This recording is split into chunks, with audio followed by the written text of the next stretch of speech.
Let's talk about perhaps the most disgusting being to inhabit the galaxy in the 41st millennium, Typhus the Traveller. One of the original batch of non-Terran Death Guard, he was personally responsible for turning the Death Guard into what they are today, bloated, disease-ridden shadows of their former glory. But let's start at the beginning, shall we? When he was born on the planet Barbarus, not as Typhus, but as Callous Typhon.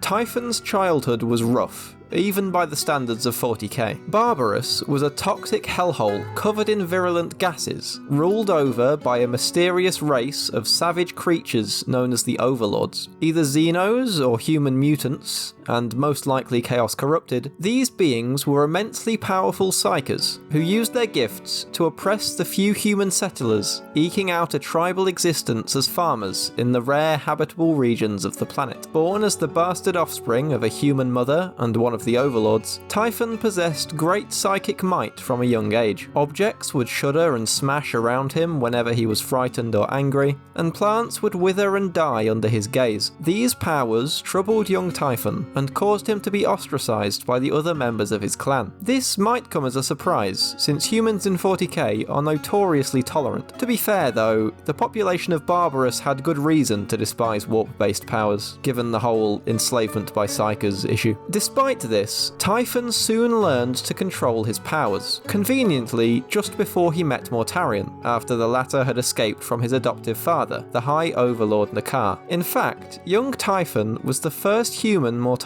interacted with on Barbarus, when he led him to the safety of his village. Originally mistrusted by the villagers, understandably, I mean look at the guy, Mortarion proved his worth by defending them against an undead horde led by a lesser overseer, taking up a harvesting scythe as his weapon of choice. From then on, Typhon followed Mortarion and became a champion in his original Death Guard militia during his war against the Overlords. Following the Emperor's arrival on Barbarus and his killsteal of Mortarion's dad, Typhon was screened by the apothecaries of the 14th Legion and deemed suitable to undergo the Astartes process, along with other members of his clan. Despite being instrumental in Mortarion's rebellion against the Overseers, Typhon wasn't given any special favour upon joining the Legion. Instead, he started out as a standard line infantryman and was expected to prove himself like any other recruit. Fortunately for him, Typhon did indeed prove himself to be an exceptional warrior with legendary resilience, even by the standards of the 14th. During one campaign, he saved the lives of a squad of Sisters of Silence by throwing himself onto a crack grenade, and was back on his feet in less than a week, discharging himself from the Apothecarian and returning to active duty. All of this was while suppressing his psychic powers, by the way, as the Death Guard remained deeply suspicious of psykers, refusing to maintain a librarius even before the Council of Nicaea, where Mortarion staunchly opposed Magnus and spoke on the risks that psykers posed to their brother Astartes. This led Typhon to gather those few warriors who manifested psychic powers under his wing, teaching them to control and conceal their gifts. His uncanny fortitude,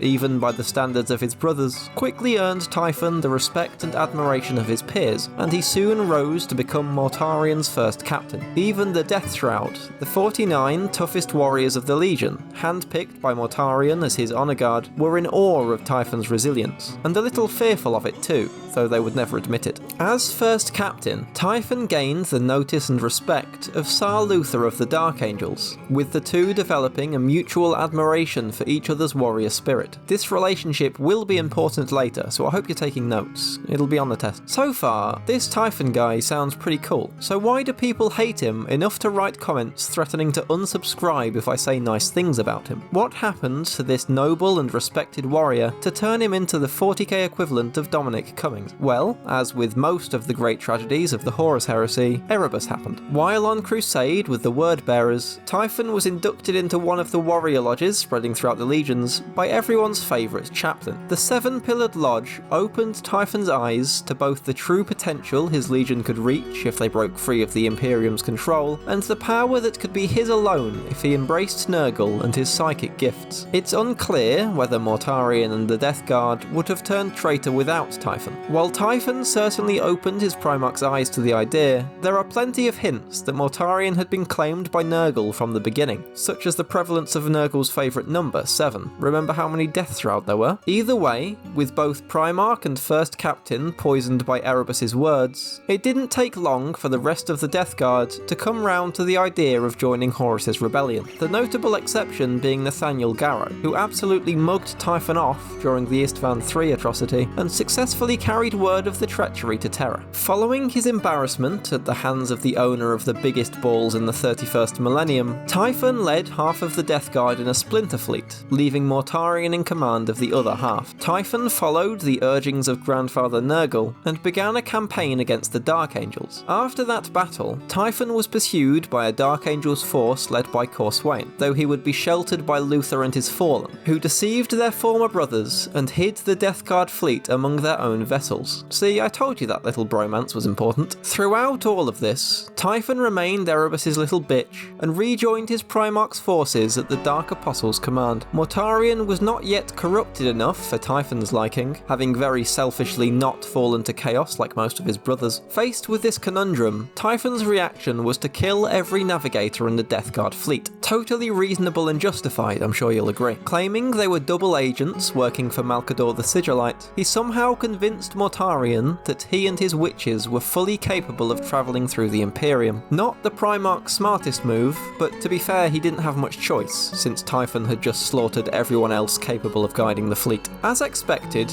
Typhon had no intention of delivering the fleet safely to its destination. Instead, he led them directly into the clutches of Nurgle, who stranded the ships in the warp and infected the Death Guard with the Destroyer Plague. This charming little affliction rotted their flesh, caused bellies to distend, and their bodies to blossom into terrible new growths, yet refused to let the victims die. Mortarion was, understandably, not best pleased by this turn of events and struck down Typhon, at which point Nurgle resurrected him as the Destroyer Plague entered his body, infusing him with the Grandfather's power and turning him into essentially a giant sentient hive of demonic, disease-carrying insects. Henceforth, he was known as Typhus, Herald of Nurgle. Unwilling to allow his sons to suffer as greatly as they did, Mortarion eventually gave in and accepted the gifts of Nurgle, transforming into a demon prince and freeing his sons from their pain, though fully corrupting them into plague marines in the process. Swings and roundabouts and all that. Tragically, Mortarion would have been willing to suffer the Destroyer Plague and Nurgle's rot himself in order to spare his sons, but by infecting the Death Guard instead, Typhus and Nurgle ensured his fall to chaos. Greatly pleased with his new toys, Nurgle delivered the now fully corrupted Death Guard fleet to Terra in time to participate in the siege, and participate Typhus certainly did, summoning a demon prince inside the palace to sabotage the defences, personally fighting in an attack on the Colossi Gate against forces led by the Khan, Valdor and Raldoron of the Blood Angels, and rallying the Death Guard forces after Mortarion was banished by the Khan. He then attempted to retake the Astronomicon before it could be reactivated and lead Guilliman to Terra, though he failed thanks to the efforts of Euphrates Keeler, the first living saint. After Horus's death at the hands of the Emperor, the traitors fled into the Eye of Terror. Mortarion claimed a demon world known as the Plague Planet, reshaping it to resemble his own homeworld of Barbarus. Typhus, however, hated people enjoying themselves, and formed a splinter group of equally bitter Death Guard Marines, creating a plague fleet led by his flagship, the Terminus Est. With the blessing of the Father of Plagues, Typhus has since spread death and disease across countless Imperial worlds, on an endless quest to discover the perfect plague capable of infecting entire star systems at once. When the legions of Khorne invaded Nurgle's garden, it was Typhus who rallied its denizens in its defence, overcoming the demon prince that led the Khornate forces, and casting its remains into Nurgle's cauldron as an offering. His reward was an audience with the Chaos God himself, where he presented his gift at the foot of Nurgle's throne, and dipped his scythe in the pools of filth around its base. Such was the power of that brew, that even the smell of the Man Reaper can lay a mortal man low, and any being touched by its blade quickly collapses into a pile of festering bone. In Typhus's eyes, Mortarion failed Nurgle and proved his unworthiness by failing to destroy the Imperium during the Horus Heresy. Mortarion was simply the vector through which Typhus and the Plague Marines were birthed into the universe, and he had now outlived his usefulness, and would now be second to Typhus, the true son of Nurgle. At least as far as Typhus is concerned, Nurgle himself is a little less clear on the matter. Despite this, father and son still sometimes work together to further their grandfather's goals, most notably during the era Indomitus, when they conspired to infect Guilliman with the Godblight Plague. This failed, of course, and Guilliman Guilliman instead permanently wounded Nurgle, with a little help from a light bit of possession by the Emperor himself. So, with his history out of the way, why is Typhus hated? Well, with the exception of Erebus, Typhus bears the greatest personal blame for his legion's fall to chaos. Without him, Mortarion may never have fallen. Without Typhus, the heresy might even have fizzled out at Isstvan V if the Death Guard had remained loyal. Callus Typhon was a treacherous bastard who knowingly subjected his brothers to unimaginable pain and suffering in pursuit of his own selfish ends, and he didn't get much better after becoming a walking nest of flies. Unlike Khan, whose fall was a tragedy caused by a cycle of abuse, or Lucius, whose fall was the result of a combination of his own personal flaws mixed with the flaws of his legion, Typhus's fall was entirely due to self-serving ambition. And this time, I completely agree with this assessment of his character, although I will posit that his very existence makes the setting more interesting by dividing the Death Guard between loyalty to their Primarch and loyalty to the Herald of Nurgle. So that was Typhus the Traveller, Herald of Nurgle, his origins, fall to chaos, and current escapades. If you've made it this far in the video, thank you so much. It really does mean a lot. Like, subscribe, all the rest, and I'll see you in the next video.